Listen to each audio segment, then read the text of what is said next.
Bom dia, pessoal! Meu nome é Nathalie e bem-vindos a mais um vídeo de caso criminal, parte 2 do caso do Martin Bryant, ou o massacre de Port Arthur. Obrigada mais uma vez, Maria Eulária de Oliveira, por ter me apresentado esse caso genial. Eu espero que vocês estejam tendo um bom carnaval, tanto quem gosta de festejar, quanto quem gosta de ficar em casa. E antes de começar a falar de Port Arthur, é claro, eu quero dizer que eu não quero ofender ninguém com as coisas que eu falo nos meus vídeos de caso criminal. Eu faço esses vídeos por motivos educacionais, para que esses casos fiquem mais conhecidos e esses assuntos sejam mais discutidos. No vídeo de hoje, a gente vai ter bem mais ação, armas de fogo, reféns. Pessoas inocentes morreram. Muitas pessoas. Então, se você tem algum gatilho com esse tipo de coisa, eu já tô avisando agora. Eu vou introduzir da mesma maneira que eu introduzi o último vídeo. Na península da Tasmânia, existe uma cidadezinha chamada Port Arthur. Essa cidade é histórica, considerada um enorme ponto turístico. É um museu a céu aberto. Port Arthur contém ruínas lindas, datadas da época da colonização inglesa. Essas ruínas recebem 250 mil visitantes por ano. E foi nessas ruínas que Martin Bryant resolveu ir para atirar em turistas inocentes, que ele chamava de vespas, no dia 28 de abril de 1996. Onde nós paramos, ele tinha acabado de chegar em Port Arthur a 1h30 da tarde do dia 28 de abril. Ele colocou a sua mala de academia cheia de armas e munição sobre a mesa para comer. Ele comeu a sua refeição no restaurante e quando ele foi devolver a sua bandeja, ele abriu a sua mala calmamente. Tipo, todo mundo que estava em volta viu ele fazer isso calmamente.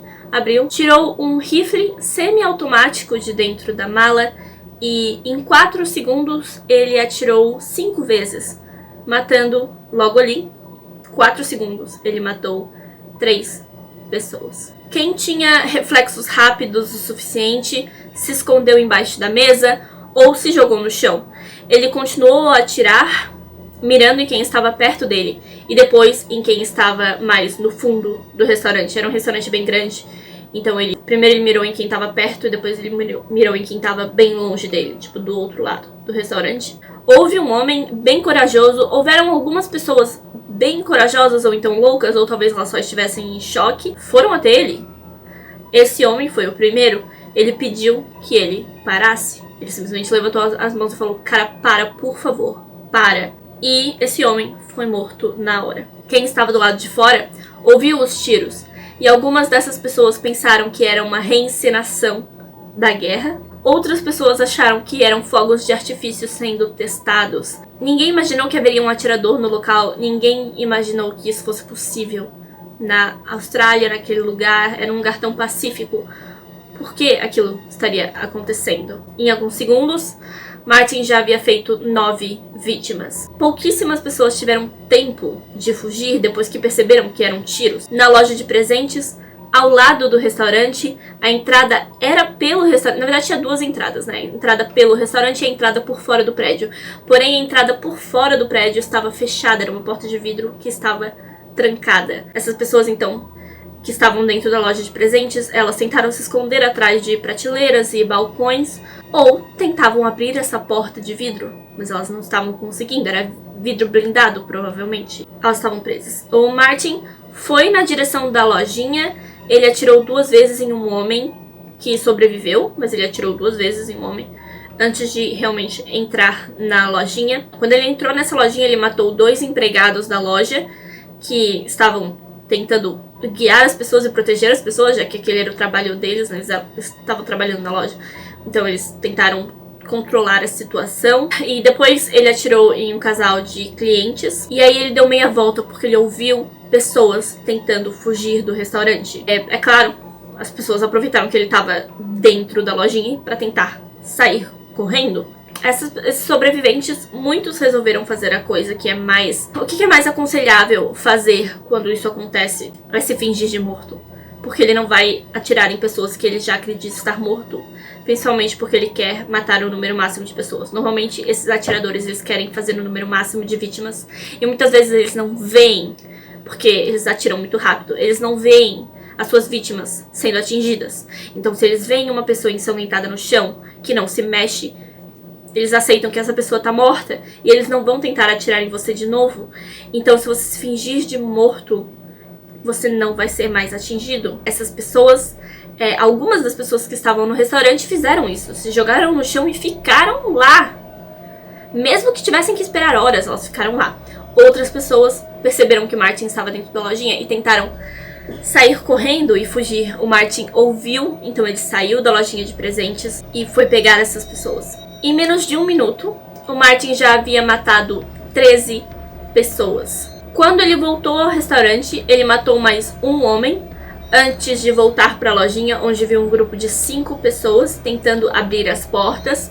E então atirou nelas, matando 3 e ferindo as outras 2. Em 2 minutos de tiroteio, o Martin atirou 29 vezes. 20 pessoas já haviam morrido e 12 estavam feridas. Isso só na área do restaurante e da lojinha de presentes. Em volta tem toda uma estrutura, tem as ruínas, tem o estacionamento, é um lugar bem grande, é considerado uma mini cidade. Então, só ali, na área do restaurante, ele já havia matado 20 pessoas. Os empregados do restaurante se esconderam na cozinha e tentaram o mais rápido possível criar um plano de fuga. Apenas um deles, que era considerado o mais forte, o mais rápido, o que conseguia correr mais, né, saiu correndo em direção à cabine de informações do ponto turístico, que era, eu acredito que era onde tinha o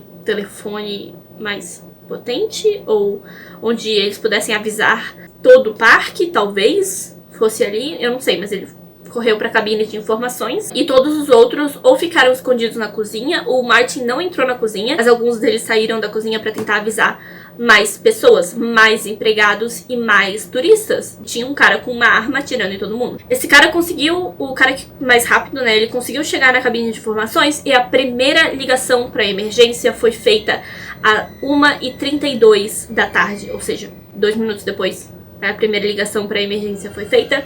Depois disso, várias outras ligações foram feitas de outras partes de Port Arthur. De todos os lugares que tinham telefone, várias ligações começaram a sair de Port Arthur dizendo que tinha um cara com uma arma e que ele era loiro, de cabelos ondulados. Infelizmente, porém, era domingo e tinha outras circunstâncias que eu não entendi bem, mas naquele dia haviam apenas dois policiais de plantão na península da Tasmânia e eles estavam a 30 quilômetros de Port Arthur. Policiais entraram em diferentes viaturas e foram por 2 rotas diferentes na direção de Port Arthur, avisando aos cidadãos no caminho que tinha um tiroteio, que eles não deviam ir para Port Arthur. Se eles vissem alguém indo para Port Arthur, avisava que não é para ir para lá. Fecha a estrada, ninguém pode ir pra lá. Eles haviam sido avisados para procurar por um carro amarelo, que era o carro do Martin, era um carro amarelo com uma prancha de surf em cima, e sabiam que era um homem loiro, de cabelos ondulados na altura dos ombros, que estava com um rifle, então não era difícil de reconhecer. Indo por rotas diferentes, os dois esperavam pegar o atirador se esse já estivesse tentando fugir, então haviam 2 rotas, tanto de entrada quanto de saída de Port Arthur. Então, se o Martin já estivesse tentando fugir de Port Arthur, eles esperavam pegar ele. Se ele estivesse vindo por qualquer uma das 2 rotas. Eram 2 rotas, então eles foram cada um por uma rota. Ok, os turistas em seus ônibus, alguns ficaram dentro do ônibus, achando que seria uma boa maneira de se proteger dos tiros. Outros ficaram atrás dos ônibus, achando que também seria uma boa maneira de se proteger dos tiros. Eles viram o Martin sair do restaurante com a sua mala e o seu rifle na mão. Ele foi até a varanda do restaurante, que tinha vista para todo o ponto turístico, todas as ruínas, e ele começou a atirar na direção dos turistas, depois na direção dos ônibus. Tipo, ele conseguia ver tudo, então ele começou a atirar na direção de todo mundo, para todas as direções. As pessoas estavam aterrorizadas, elas estavam correndo, tentando se esconder atrás de árvores, de cerca, de muro das ruínas, né, que as ruínas têm muro, de ônibus, carros, tudo que as pessoas conseguissem se esconder para não ser atingidos por essas balas. elas estavam tentando conseguir qualquer nível de esconderijo. O Martin então caminhou até os ônibus, ele atirou em um dos motoristas que estava tentando subir no seu ônibus e foi em direção a um grupo de turistas que se escondeu atrás de um dos ônibus. Eles foram guiados por uma funcionária, não sabe, eu acho que era uma funcionária do restaurante que tentou avisar eles, pessoal, se esconde, tem um cara com uma arma. Então eles se esconderam atrás desse ônibus, ele viu o pessoal e atirou várias vezes. Nesse processo ele matou uma mulher e feriu outras duas. Ele então se virou e atirou em um outro grupo que tentava fugir, ferindo mais pessoas, mas dessa vez ele não matou nenhum deles, todos sobreviveram. O Martin então foi até o seu carro e escolheu calmamente, isso é uma coisa que várias pessoas disseram, parecia um pouco nervoso quanto ao que ele tava fazendo, tipo, com pressa, mas ele não parecia preocupado.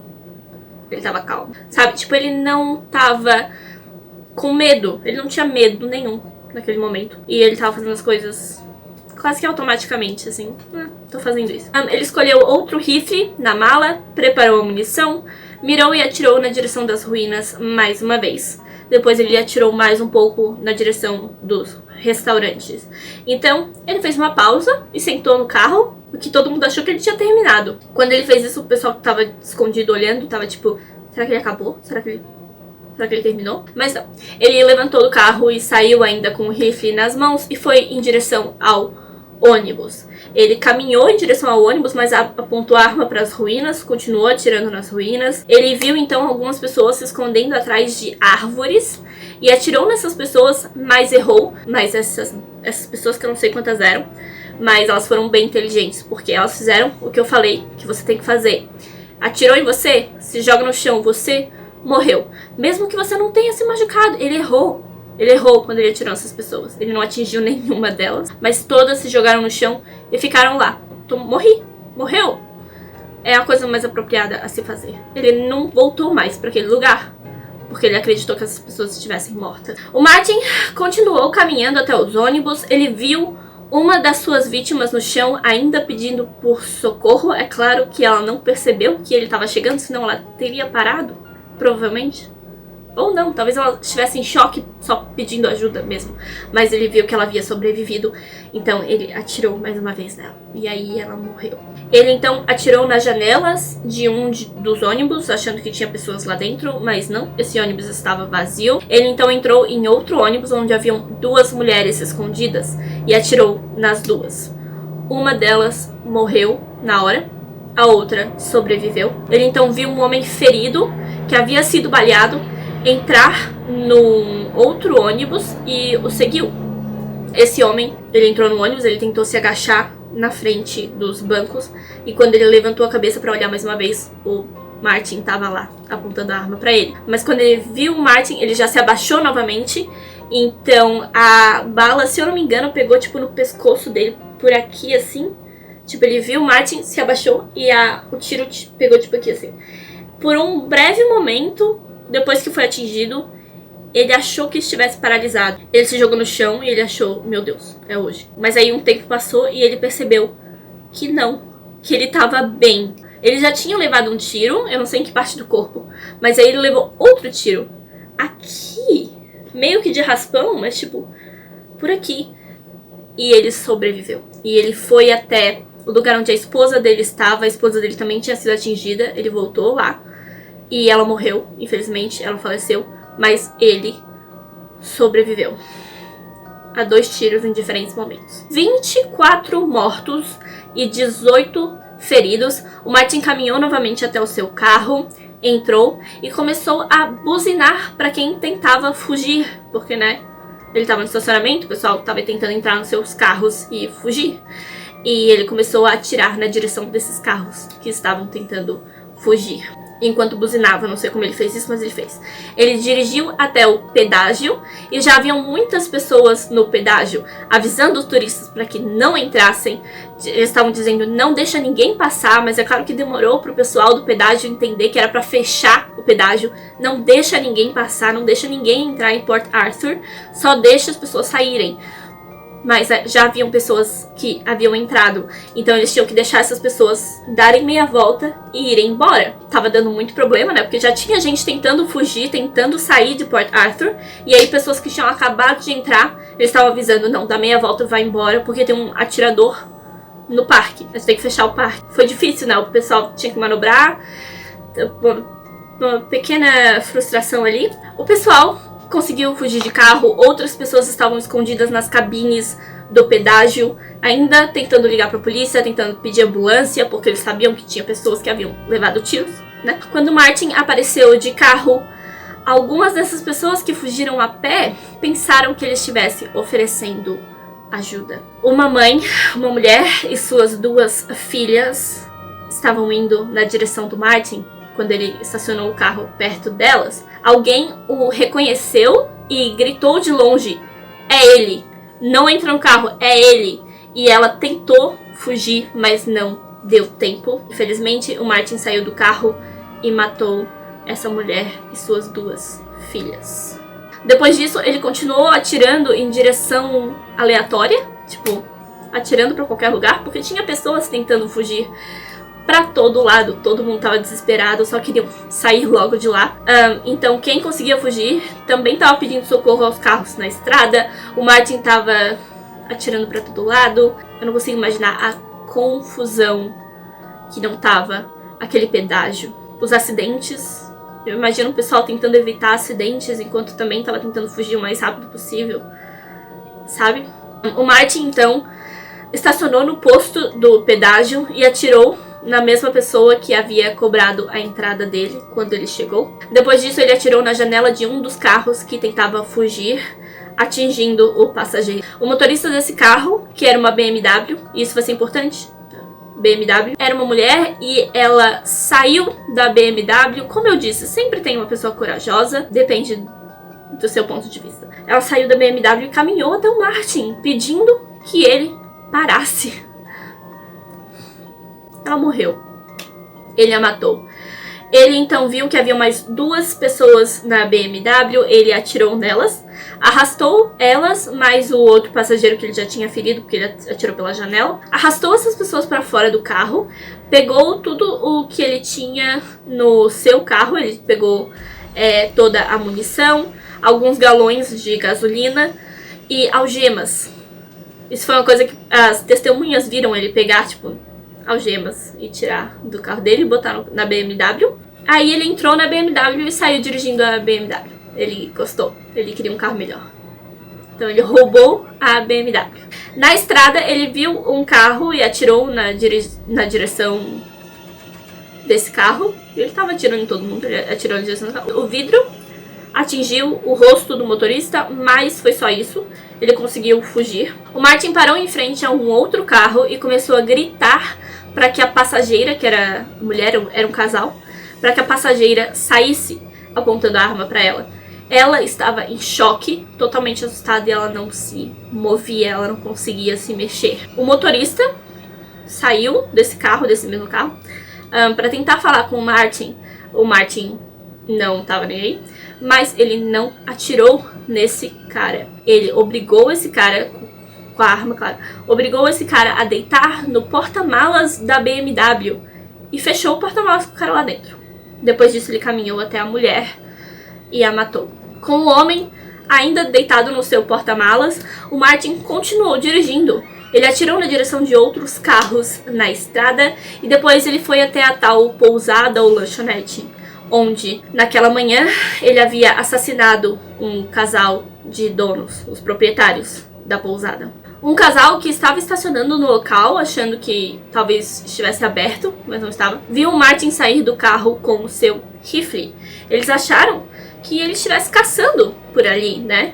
Porque é uma área de mata também. Não sei se tem locais de caça lá, mas eles acharam que ele estivesse caçando. Quando perceberam que o Martin mirou neles, eles tentaram ligar o motor, mas o Martin já havia atirado várias vezes.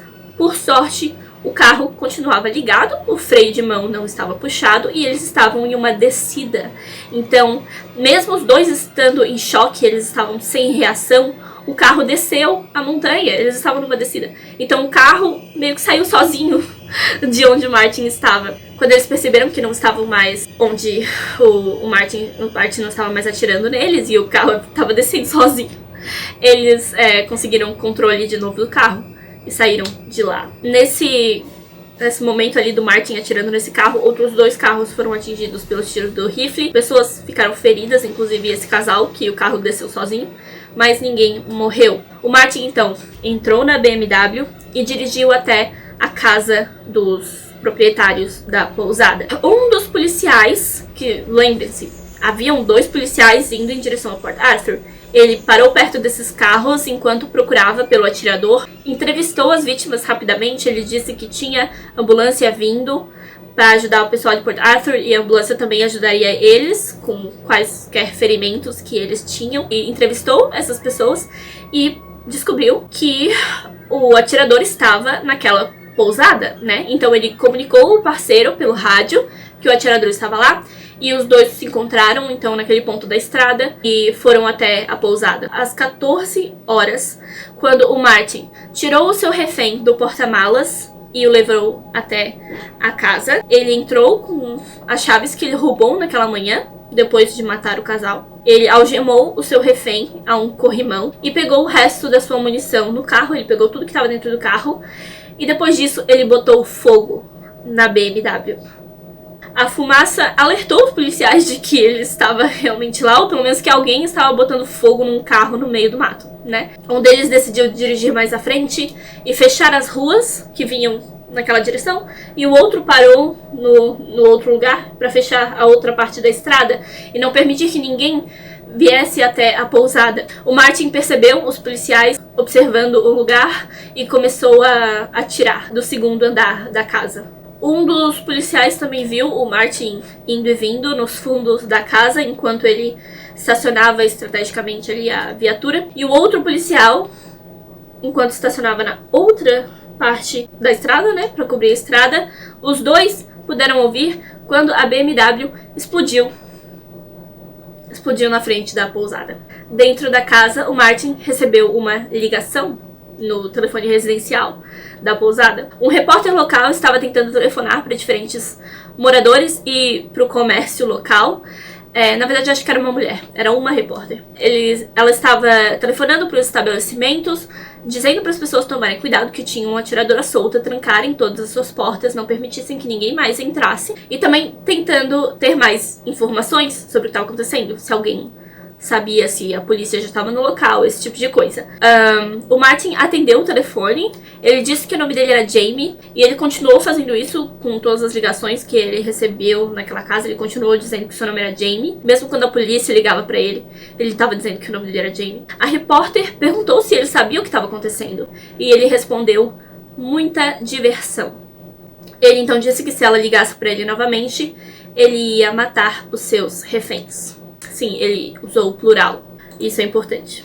Não se sabe como, mas enquanto um dos policiais tentava se esconder e guardava a estrada, ele tentava se esconder para que o Martin não atirasse nele. Enfim, não se sabe como, o Martin conseguiu o telefone da namorada de um desses policiais. E ele ligou para ela e perguntou se ele sabia onde o namorado dela tava. E, sabe, sei lá, ele tentou brincar com ela um pouco, que foi bem estranho. Outros 2 oficiais chegaram por volta das 2h20 e o Martin, sempre que alguém novo chegava, ele tentava tirar do segundo andar da pousada. Mesmo o Martin sendo apenas uma pessoa, eles não sabiam quantos reféns ele tinha lá dentro e eles achavam que pela segurança desses reféns, eles não podiam entrar, porque eles achavam que o Martin atiraria em todos os reféns no momento em que a polícia dissesse que ia entrar na casa. Então eles resolveram não tentar entrar, não tentar prendê-lo até o momento que fosse seguro. Policiais continuavam se escondendo do Martin. Ele tentava atirar sempre que eles se moviam, sempre que eles passavam de um carro para o outro ou tentavam se comunicar entre si. O Martin tentava atirar neles. Ambulâncias estavam finalmente, lá pelas 12h20 da tarde, as ambulâncias finalmente estavam alcançando Port Arthur, as pessoas finalmente estavam conseguindo ir para o hospital, todas as vítimas estavam sendo tratadas. Uma equipe especial foi acionada e um plano antiterrorismo foi iniciado. Às 3h30 da tarde, um sargento e o seu time tentaram iniciar uma negociação para salvar a vida dos reféns, ou do refém. Era só um refém, mas eles não sabiam disso. E foi tudo feito por telefone.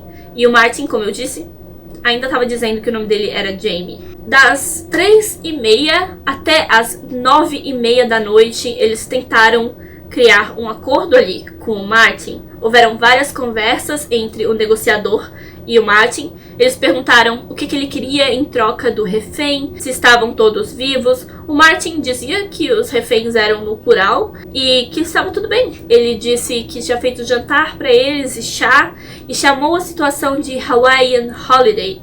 Ou seja, ele disse que era como sair de férias no Havaí. O Martin queria que a polícia mandasse um helicóptero para ele, e de helicóptero ele iria até o aeroporto. E do aeroporto ele queria pegar um avião até Adelaide, que é uma cidade bem conhecida, também é um ponto turístico, o que é perigoso. Também é um ponto turístico australiano. E ele ameaçou matar os seus reféns se aquilo não fosse feito. A polícia meio que deixou, assim, ver o que ele ia fazer, sabe? Vamos dar um tempo, vamos ver o que ele vai fazer durante a noite. Mais um grupo de operações chegou por volta das 9 da noite para dar apoio. E o Martin ainda tentava atirar nos oficiais do segundo andar da casa. Esse homem tinha muita munição, meu Deus do céu. Ele já tava, o quê? 12 horas atirando nas pessoas? E ele ainda tinha munição. Quanta munição uma pessoa consegue comprar na Austrália, cara? Ok, depois das 9h30 da noite, o Martin não atendeu mais o telefone. Acredita-se que ou era um telefone daqueles de bateria, sabe? Que você tira do gancho e ele ainda fica por um tempo na bateria. Ou então ele simplesmente tirou o telefone da tomada.